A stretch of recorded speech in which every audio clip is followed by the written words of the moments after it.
Welcome friends, पूरा syllabus पढ़ना चाहते हैं सब्सक्राइब करें क्योंकि पूरा वीडियो अपलोड हो चुका है। सेकेंड चैप्टर हम लोग पढ़ेंगे इंग्लिश डाउन दी एजेस। ये स्टोरी ऑफ द इंग्लिश का सेकेंड चैप्टर है। इसमें हम लोग जानेंगे कि इंग्लिश किस प्रकार, एक तरह से हम लोग जानेंगे कि उम्र के नीचे किस प्रकार हो गया। मतलब अब इंग्लिश इतना किस लिए बोला जाता है, कहाँ कहाँ क्या बोला जाता है, इंग्लिश क्या क्या महत्व है, वही जानेंगे। इंग्लिश डाउन दी एजेस यानी कि उम्र के नीचे इंग्लिश शब्द का प्रयोग किस प्रकार होता है वो जानेंगे। यहाँ पर एक मतलब हिंदी, पहले इंग्लिश और हिंदी आप बस आराम से सुनेंगे, इम्पोर्टेंट नहीं है पर जानना जरूरी है।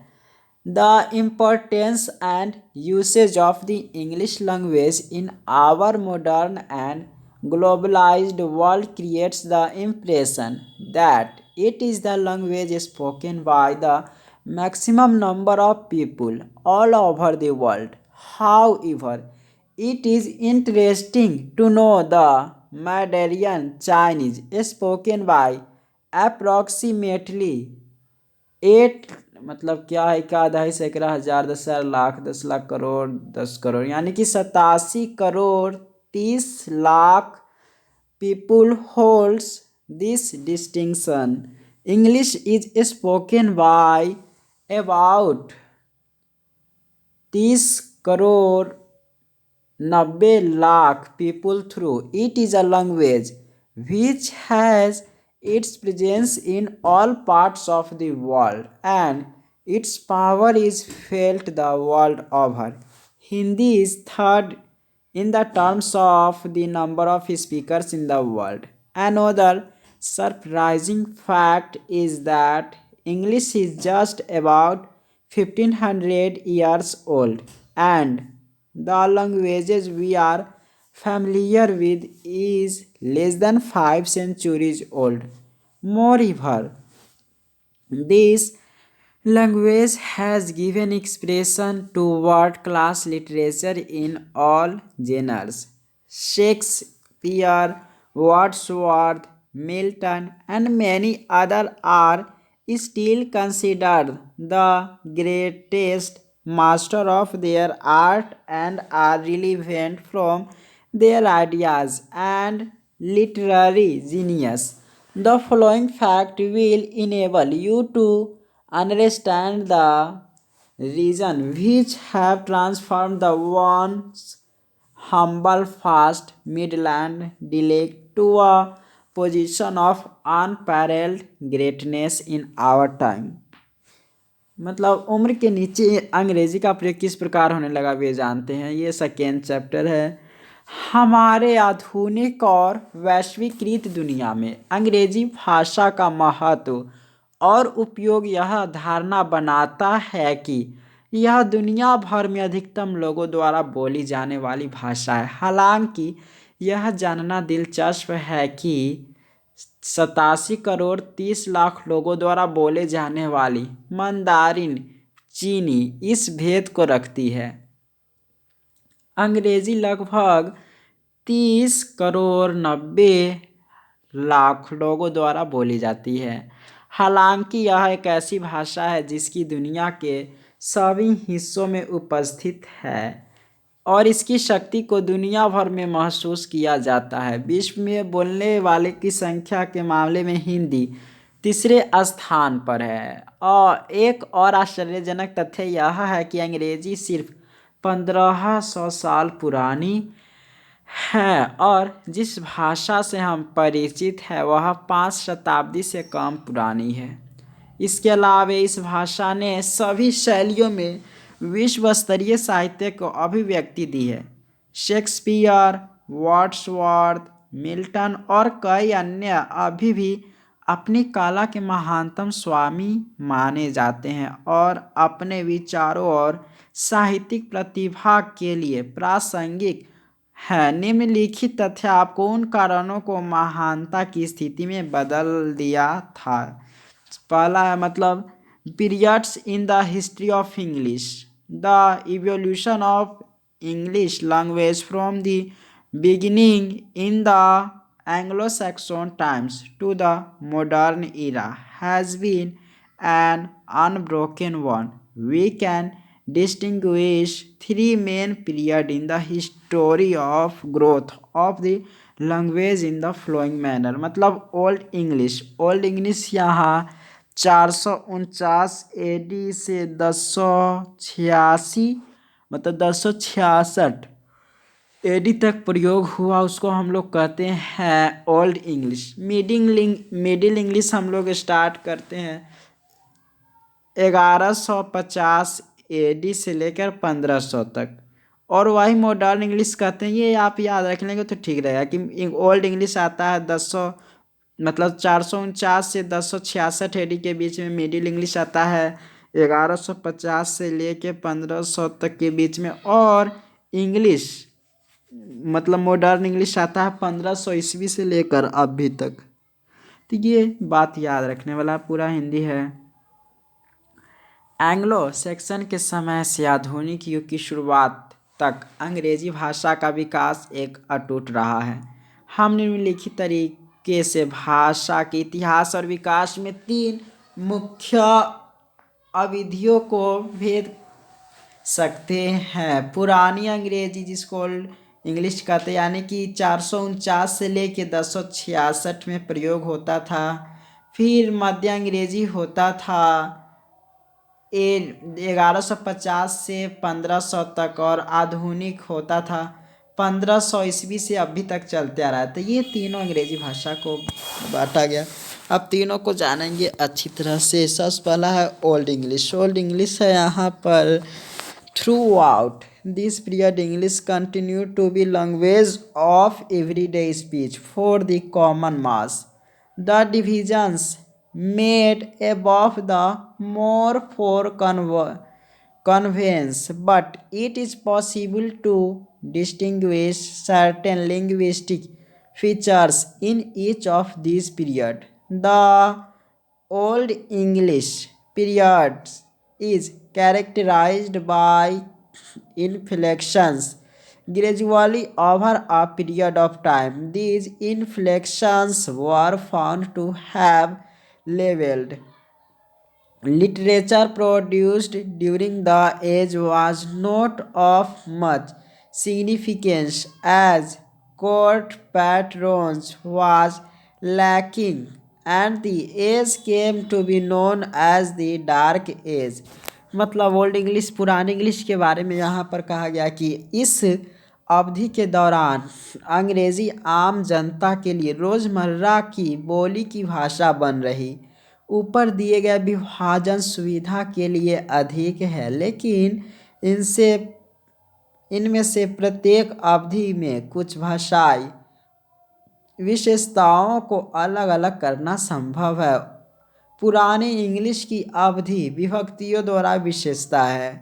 धीरे धीरे समय के साथ इन विभक्तियों को समतल किया गया। उम्र के दौरान निर्मित साहित्य का अधिक महत्व नहीं था, क्योंकि अदालत के संरक्षण में कमी थी और उम्र को डार्क एज के रूप में जाना जाने लगा। तो पुरानी अंग्रेजी के समय इस प्रकार का सब होता था। फिर मिडिल इंग्लिश में फ्रॉम 1150 यानी कि 1150 onwards English began to emerge as a language of literature.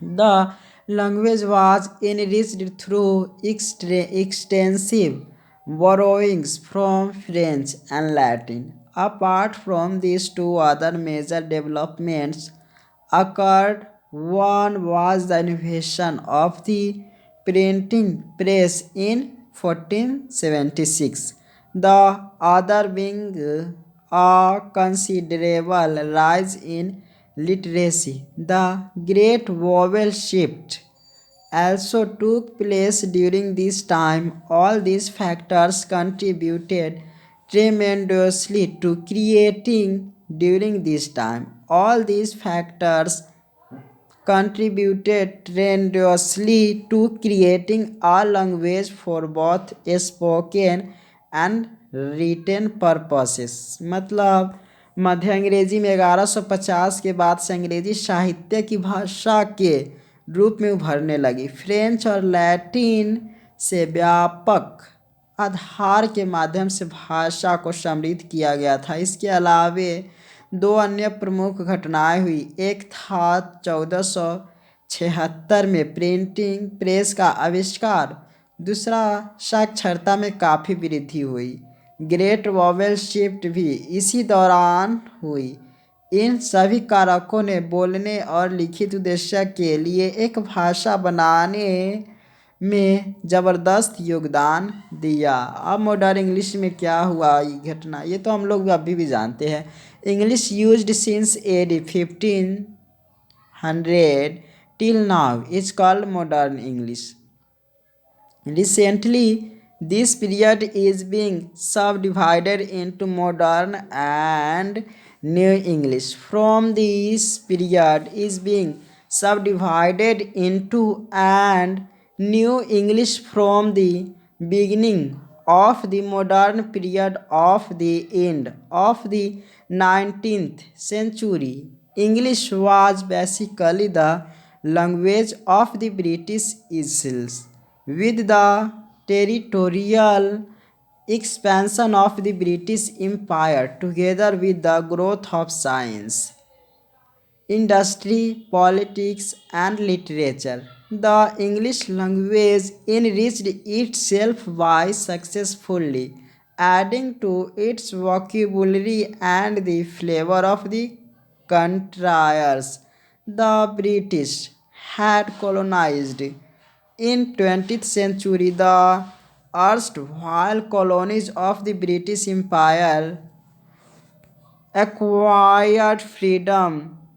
The British left the countries, but English remained. Hence, new varieties of English have emerged in different parts of the world. Some of these are American English, Indian English, Canadian English, etc. In simple terms of the latest period in the growth and development of the English language may be called the era or period of new Englishes.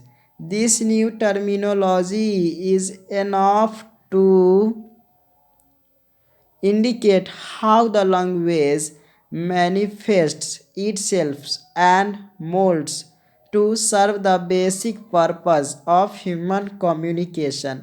The story of the English language is like a flowing river meandering across continents, absorbing the native soil and entering the hearts of the people. No surprise, therefore, if the people all over the world have accorded the status of an international language to English. इस प्रकार से यहाँ पर बात हुआ in the era of globalization, English has been found suitable as the language of international communication. It has also equipped itself to serve as the language of present cyber age. In the next few pages, we will discuss the characteristic of the English language which have contributed to its growth and development. अगला chapter में जाने क्या क्या हम महत्वपूर्ण पढ़ने वाले हैं। पूरा का हिंदी है आधुनिक अंग्रेजी।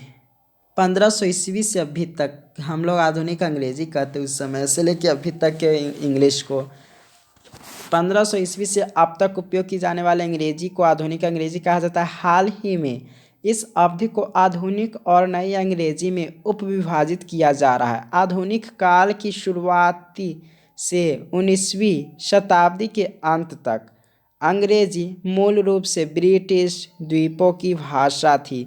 ब्रिटिश साम्राज्य के क्षेत्रीय विस्तार के साथ विज्ञान, उद्योग, राजनीति और साहित्य के विकास के साथ अंग्रेजी भाषा ने अपनी शब्दावली में सफलतापूर्वक जोड़कर खुद को समृद्ध किया और अंग्रेज़ों ने उपनिवेशवादों के स्वाद को बढ़ाया।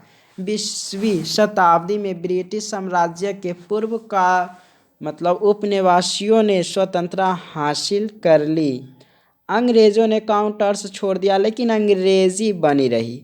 इसलिए अंग्रेज़ी कि नई किस्में दुनिया के सरल शब्दों में अंग्रेजी भाषा के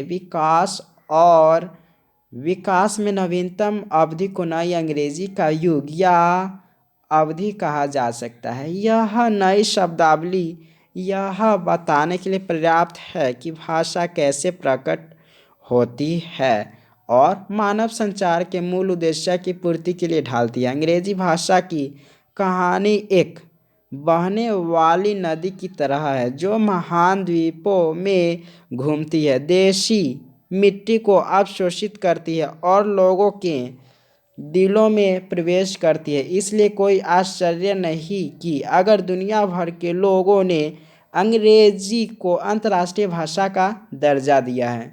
तो इस प्रकार हम तीनों मतलब इंग्लिश का तीनों इसके बारे में हम जान लिए और नेक्स्ट चैप्टर में पढ़ेंगे हम पूरी तरीक़ा से ओल्ड इंग्लिश को और विस्तार में, फिर मिडिल, फिर मॉडर्न इंग्लिश को एक एक कर अच्छी तरह से जानेंगे। पूरा पढ़ना चाहते हो सब्सक्राइब करें। Thank you for watching.